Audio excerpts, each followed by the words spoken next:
हिंदू धर्म ग्रंथों में चिरंजीवी शब्द का अर्थ होता है लंबे समय तक जीवित रहना या अमर। चिरंजीवियों का उल्लेख हिंदू धर्म ग्रंथों में बार बार किया गया है। ये वो लोग हैं जो अनंत काल तक जीवित रहते हैं। हिंदू धर्म में 7 चिरंजीवियों का उल्लेख मिलता है। ये हैं अश्वत्थामा। महाभारत के द्रोणाचार्य के एकमात्र पुत्र अश्वत्थामा को भगवान कृष्ण ने अनंत काल तक जीवित रहने का श्राप दिया था। महर्षि व्यास महाभारत के रचयिता एक चिरंजीवी हैं। उन्हें ब्रह्मा जी ने अमर होने का वरदान दिया था। हनुमान जी, भगवान राम के परम भक्त हनुमान जी को माता सीता ने अमर होने का वरदान दिया था। विभीषण रावण के भाई हैं और वो भी एक चिरंजीवी हैं। भगवान राम ने ही उन्हें अमर होने का वरदान दिया था। कृपाचार्य, महाभारत में कृपाचार्य गुरुवंश के आचार्य एक चिरंजीवी हैं। उन्हें भगवान कृष्ण ने अमर होने का वरदान दिया था। भगवान परशुराम, भगवान विष्णु के अवतार भगवान परशुराम एक चिरंजीवी हैं। उन्हें अमर होने का वरदान मिला था। बलि, असुर सम्राट बलि एक चिरंजीवी हैं। भगवान विष्णु ने वामन अवतार में उन्हें अमर होने का वरदान दिया था। ये वो चिरंजीवी हैं जिनके विषय में लगभग सभी लोग जो धार्मिक कथाओं और ग्रंथों में रुचि रखते हैं उनको पता होगा, किंतु ये सभी रामायण काल के चिरंजीवी नहीं हैं।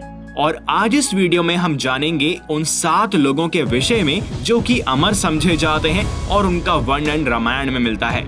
किंतु आगे बढ़ने से पहले हमारे साथ बोलें सिया राम, जय जय सिया राम। नंबर 1, हनुमान जी। राम भक्त श्री हनुमान जी महाराज को अमृत का वरदान प्राप्त है। जब प्रभु श्री राम अपनी लीला समाप्त कर अयोध्या छोड़ बैकुंठ पधारने लगे, तब हनुमान जी ने पृथ्वी पर ही रुकने की इच्छा व्यक्त की।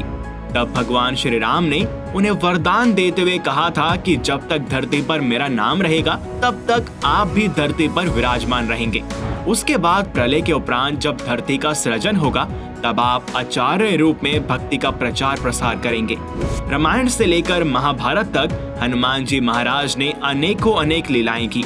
हनुमान जी को भगवान शिव का 11वां रुद्र अवतार भी बताया जाता है। नंबर 2, भगवान परशुराम। श्री हरि विष्णु के 6वें अवतार भगवान परशुराम को अमृत का वरदान प्राप्त है। जिस दिन इनका जन्म हुआ था यानी वैशाख शुक्ल तृतीया को इन्हीं के कारण अक्षय तृतीया के नाम से जाना जाता है। वैसे तो इनका नाम राम था, परंतु भगवान शिव ने इनकी तपस्या से प्रसन्न होकर इन्हें एक फरसा प्रदान किया था जो सदैव इनके साथ ही रहता है और इसके कारण इनका नाम परशुराम पड़ा। भगवान परशुराम के प्राकट्य का काल तो पता नहीं, परंतु सतयुग, द्वापर युग एवं त्रेता युग तीनों ही युगों में भगवान परशुराम का वर्णन मिलता है। भगवान परशुराम अत्यंत बलवान हैं और इन्होंने 21 बार धरती को क्षत्रियहीन किया था।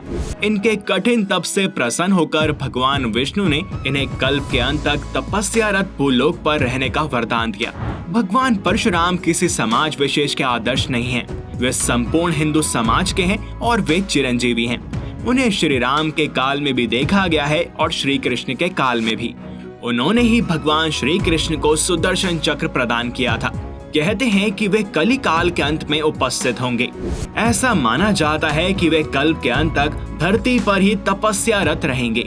पौराणिक कथा में वर्णित है कि महेंद्रगिरी पर्वत भगवान परशुराम की तप की जगह है और अंततः वे उसी पर्वत पर कल्पांत तक के लिए तपस्यारत होने के लिए चले गए थे।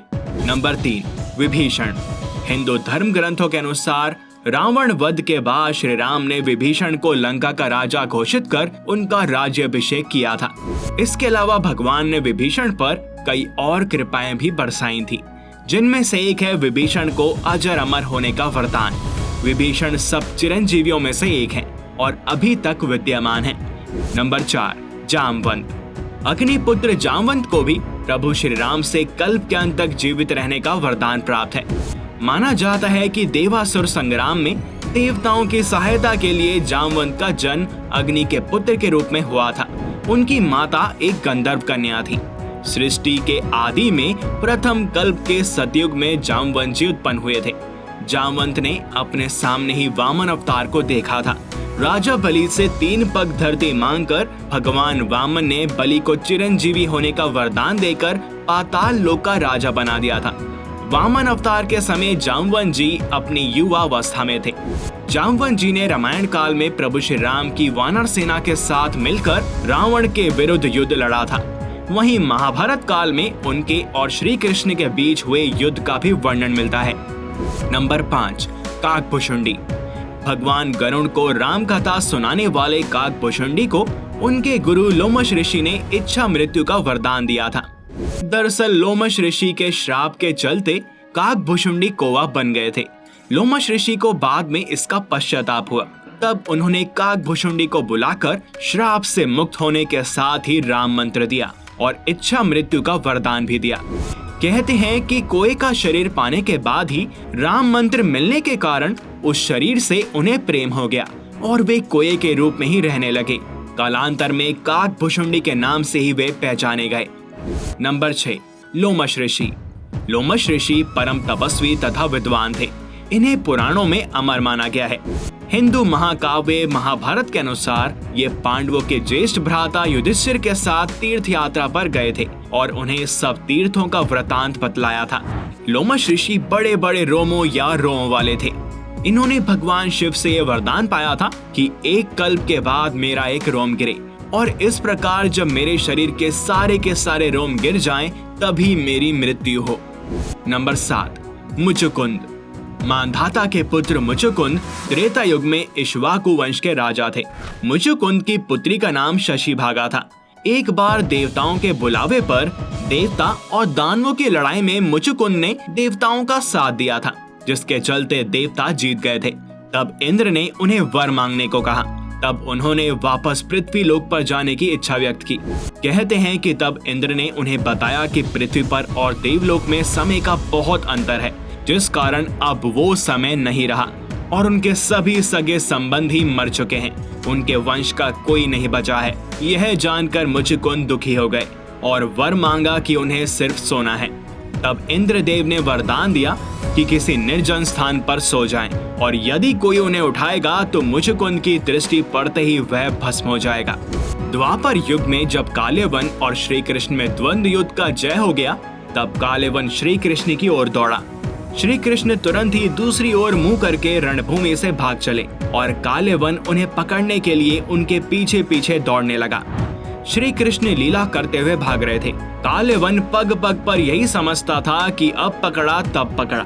इस प्रकार भगवान बहुत दूर एक पहाड़ की गुफा में घुस गए। उनके पीछे कालेवन भी घुस गया। वहां उसने एक दूसरे ही मनुष्य को सोते हुए देखा। उसे देखकर कालेवन ने सोचा, मुझसे बचने के लिए श्री कृष्ण इस तरह भेष बदल कर छुप गए हैं। देखो तो सही, मुझे मूर्ख बनाकर साधु बाबा बनकर सो रहा है। उसने ऐसा कहकर उस सो रहे व्यक्ति को कसकर एक लात मारी। वह पुरुष बहुत दिनों से वहां सोया हुआ था। पैर की ठोकर लगने से वह उठ पड़ा और धीरे धीरे उसने अपनी आंखें खोली। इधर उधर देखने पर पास ही कालेवन खड़ा हुआ दिखाई दिया। उसकी दृष्टि पड़ते ही कालेवन के शरीर में आग पैदा हो गई और वह क्षण भर में जलकर राख हो गया। कालेवन को जो पुरुष गुफा में सोए मिले, वे इक्ष्वाकु वंशी महाराजा मंधाता के पुत्र राजा मुचुकुंद थे। इस तरह कालेवन का अंत हो गया। कहते हैं कि उसके बाद मुचुकुंद पुनः सो गए और वे आज भी सोए हुए हैं। तो ये थे वो 7 चिरंजीवी जिनका वर्णन हमें रामायण काल में मिलता है। आपको इनके विषय में जानकर कैसा लगा, हमें कमेंट्स में अवश्य बताएं। साथ ही श्री राम के भक्त कमेंट्स के अंदर जय श्री राम लिखना ना भूलें। वीडियो पसंद आई हो तो इसे लाइक करें और अन्य भक्तों के साथ भी शेयर करें। मिलते हैं आपसे अगली वीडियो में और भी रोचक विषयों के साथ। तब तक के लिए हरिओम।